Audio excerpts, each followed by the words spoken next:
Hey kids, Miss Park has stayed late at work and I decorated the door. You remember it was just white paper?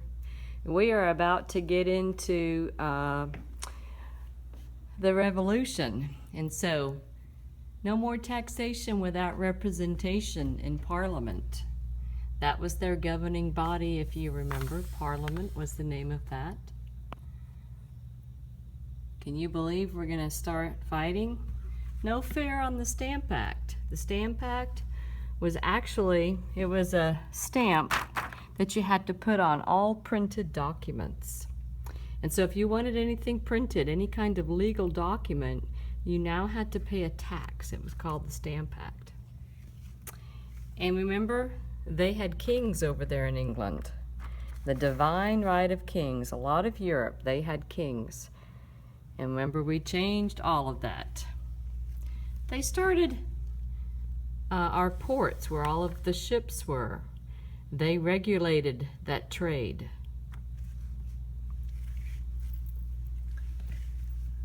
They didn't really think that Americans were as smart as the British people or the Europeans. At that particular time, French was the language in all of the royal courts, and many people went to college and university in Europe. So to be an American sort of meant that you were a backwoods, maybe not as intelligent kind of person. We don't want to pay for the French and Indian War. Well, you see, England was broke.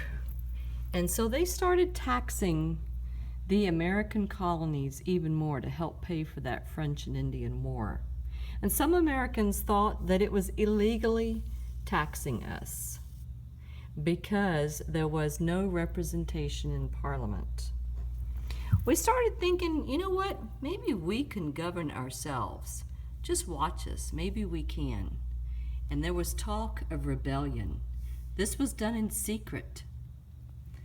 We tried to work it out, but they just wouldn't listen. We were just income to Britain. We were just colonies there to make money, but you just didn't treat us right. And so there was talk, let's break it off with England. Let's break it off with England. But there were many people that said, we don't want to. We don't want to break away from England. England is our homeland, and we are as much citizens of Britain as anyone that lives in England.